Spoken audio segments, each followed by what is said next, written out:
Joining us now is one of the funniest guys in the business. You've seen him on television, his own comedy specials on HBO, Showtime, Comedy Central, as well as appearances on Everybody Loves Raymond, King of Queens, Becker, and Damon, and a classic Seinfeld episode is The Prop Comic. He'll be appearing May 21st through the 23rd over at Side Splitters Comedy Club. That's in Tampa.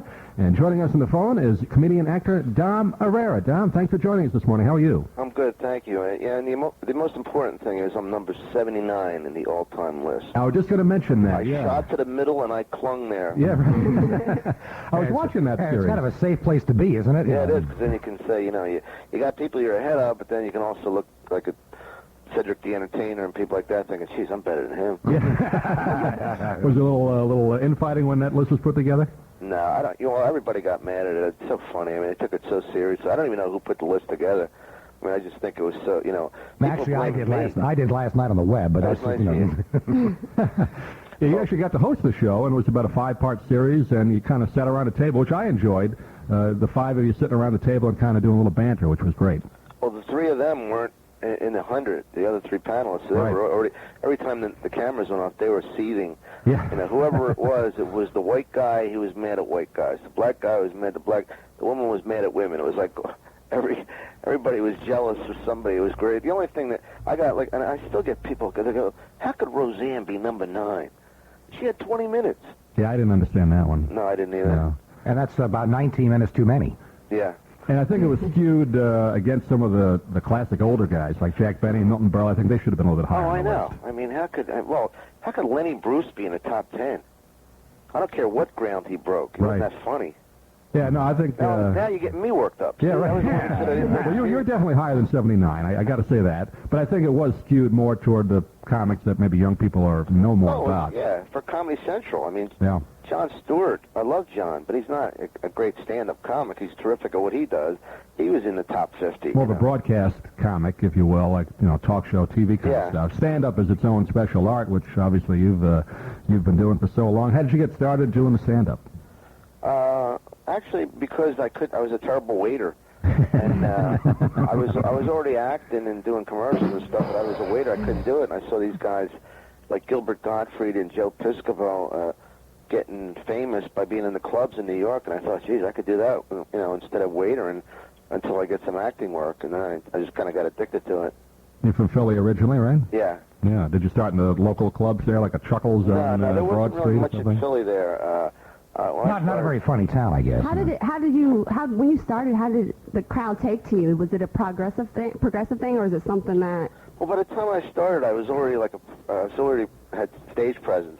My nerves were like in acting. Like when I was I'm in Fort Lauderdale right now, and I went to college down here, and the nerves I had to get over were like in plays. I mean, I was a rabbi and Fiddler in the Roof at 19. At 19.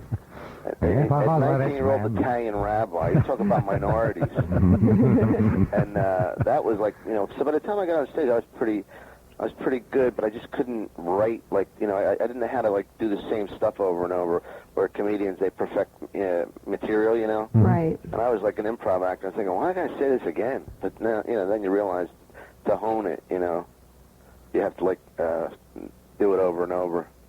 Some people do it over and over too much, as you know. Yeah, one of the things that I enjoy about your comedy is it's from you. I mean, you write all your own material, and it's not just joke-oriented. It's stories, and it's a funny thing. I know the first thing I saw you do on cable was a thing with the bus ticket, which was funny. Oh, yeah. Stuff like that out of your life, which you exaggerate, and I think that's what makes your style unique. Thanks. That's funny you say the bus thing, because I haven't done that in so long. I love when people tell me stuff that I forgot I did. Yeah. Plus, I've been doing it so long. I get no matter what I do. There's help for that, No matter what I do, people are never completely happy. I'll do. Remember that thing on the Rodney Dangerfield special? Did you ever see that one? I have seen some of those. Well, the one I did was about Little Petey, Big Petey. Right. All right, so I'll do an act, and people will be laughing, and some guy will come up to me, I can't believe you didn't do the Little Petey, bada boom, bada bang. You're right. And then if I do it again, somebody else goes, what are you, the Beach Boys? Let it go. How long do you do the same stuff?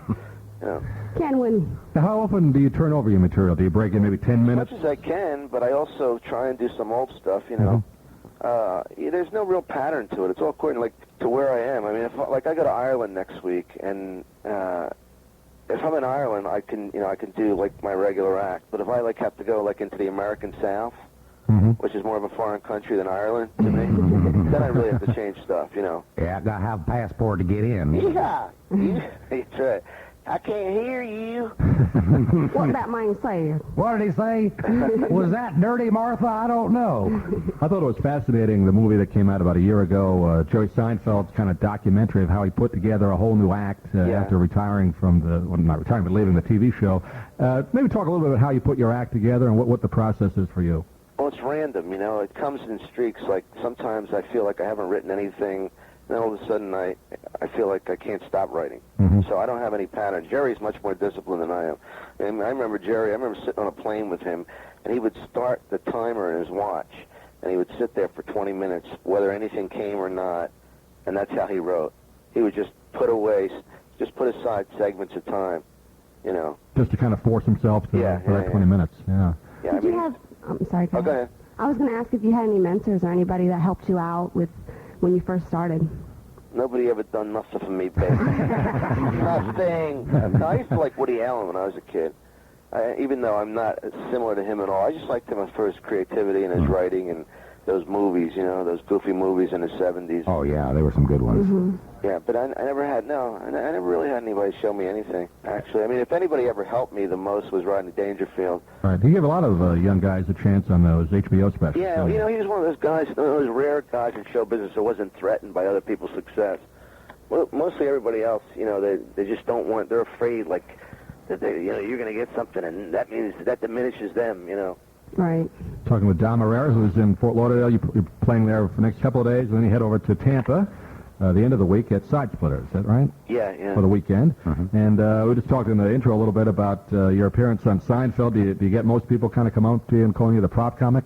Well, that's amazing, the power of that. I mean, I was in New Zealand on the beach with a hood on, and some guy recognized me. I mean, kids will come up to me and, you know, my nostrils look big to you? That's what, you know, it's like, well, the thing I liked about that episode had so much going in it. I mean, I thought that part with the clown, with Jason Alexander, where he goes, how could you not know Bozo? Was brilliant. Hey, man, don't hassle me. Look, I'm sure Bozo was like a big clown in the 60s. We got to let that go. It's just a gig, man. You know? And then Kramer with the bus and saving the woman's toe, and Jerry heckling the woman at work. You know, it was like there was so much stuff in that. Yeah, there were rich episodes. It wasn't just one storyline. Amazing, it was maybe 5 or 6 at one time. A friend of mine writes for Raymond, so Everybody Loves Raymond. Yeah, good show. Big shock, they're coming back, huh? $1 million an episode? Yeah, a limited season, I think, but yeah, there's one more season to go. But he was telling me, you know, because he used to write for Seinfeld, and he said, this is so much easier. He said, all they have is like an A plot. On Seinfeld, they said they had an A, B, C, and D plot. Everything was woven in. Oh, yeah. You know, Kramer hitting the golf ball into the whale's blowhole, then Jason lying about being a marine biologist. And remember that? You know? Oh, yeah. Amazing Absolutely show. great episodes. I mean, well, you're right. There is so much going on in that program that you really have to pay attention because there are literally 4 storylines. Yeah. That's why I don't buy that Curb Your Enthusiasm is better. I mean, Curb is written also by Larry David, who I think is a genius, but I don't see where it's better than Seinfeld, because Seinfeld had the network restrictions.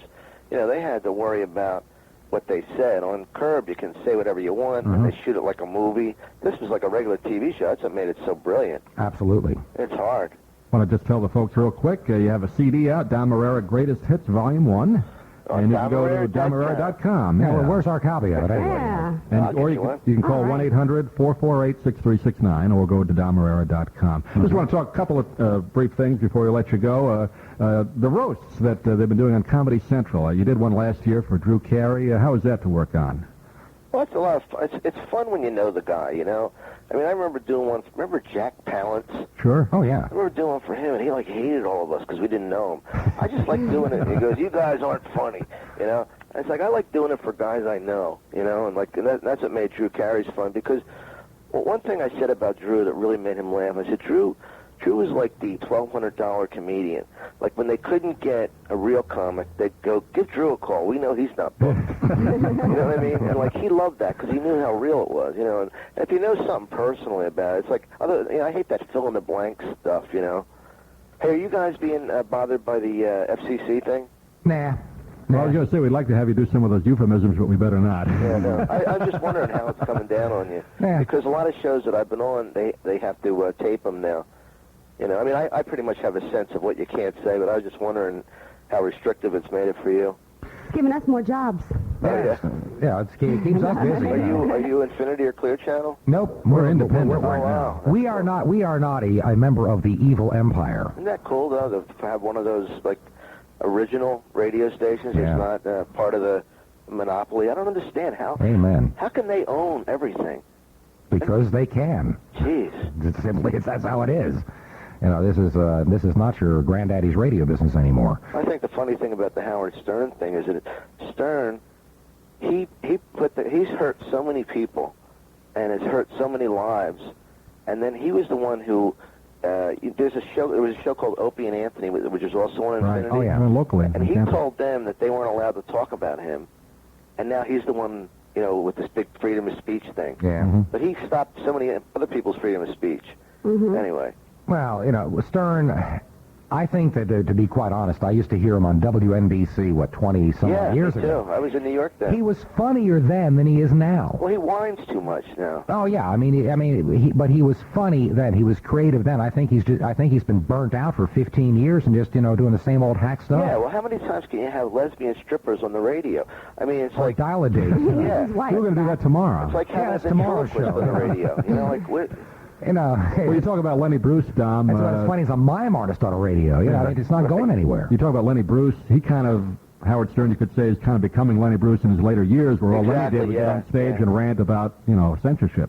Right. Instead of just actually going out and being funny, you quit whining And about you feel it. like saying, anything new to say? I mean, nothing there. Yeah. So- What do you got coming up, TV projects-wise? I know you're coming to town this Friday and for the weekend. What do you got coming up on television? I'm doing mostly stand-up this summer, and I'll just do a couple talk shows to keep, which is fun. It's like I've been around so long. Last time my sister and my nephew and they were all in town, and I did Jimmy Kimmel because it was right across from their hotel. Talk about jaded. It's like whatever. I'll do I'm lucky enough to be able to get on all those shows, so I'll do whatever's convenient. Like Jimmy Kimmel was across from their hotel, and I had a pool table and free drinks, so I did that. You know what I mean? Before it was like when I started out, like you just wanted to do the Tonight Show so you could be near Johnny Carson. But now there's nobody that special anymore, So now I just do whatever. People don't know. I'll do Craig Kilborn and go, hey, I saw you on Letterman last night. It's all blended in. Now, were you on Tonight Show with Johnny a couple times before he left? That was weird. Yeah, how was that? It was great, but it was weird. My heart was beating like a sparrow's, and I couldn't believe I could hear him and Ed McMahon laugh like right next to me. It was like surreal. I mean, I was just a kid at camp, and all of a sudden I'm on the Tonight Show. I remember watching that when I was like 9, and then that was bizarre. Now it doesn't. I mean, not that that I still don't try and get a kick out of it, but nothing was like that. Plus, he was so great, Well, not to burst your bubble, but the only reason Ed was laughing was he was pretty well, loaded. Right. Well, that was one. I did a joke about Ed, and I found out that he really liked the joke, but it was like, pretty mean kind of. I said I was. Oh, let's hear it. Well, I was on Star Search, and I met Ed McMahon. And not that I won a few grand national TV exposures, but I met Ed McMahon. What do I say to him? Hi, Ed. 30 years in the business. I call him Mr. Ed, Mr. Edwin McMahon, Mr. E, Mr. Eddie McMahon, Mr. You big, fat, lucky, talentless home. Kissing Johnny's butt for the last 40 years. You Budweiser sucking outpost slinging nothing. What do you do? I don't mean that in a bad way. And I was like, all right, jeez, he knows a joke. He's going to kill me. This is when he was still in shape. I was like, hey. I guess there's been Dom Irrera appearing May 21st to the 23rd at Side Splitters Comedy Club in Tampa, and you can get tickets up there at 813-960-1197. What are you saying? If you come over, say hi. I will. You going to come down to McCurdy's one of these days? What's McCurdy's? McCurdy's Comedy Club in Sarasota. Oh, I don't know. I didn't know they had one there. Yeah, pretty good one. We got a website. Check them out. We want you here. Oh, okay, thanks. Yeah. Yeah, we'll email it to your agent there, and so you can get down here next, maybe during the winter. There's no conflict with that in the Tampa clubs? Oh, I don't know about that. I don't think so. Probably not. How far is Sarasota? About 40, 50 miles. Yes, 50 miles. Oh, jeez, no. No, we're not in the same town. Hey, we'd love to have you down here. Well, thanks. Yeah. Well, thanks for joining us, Dom. I know you got up a little early to join us. We appreciate it. A little early. It's the middle of my night. That's right. Middle of your night, yeah. So out there at the Everglades Motel 6, I guess, right? Yeah, right. And it's DomIrrera.com for Leave the his Bud Light on for his you. greatest hits CD. All right. Thanks, Thanks a Dom. lot. Thanks, All right. Dom. Appreciate it.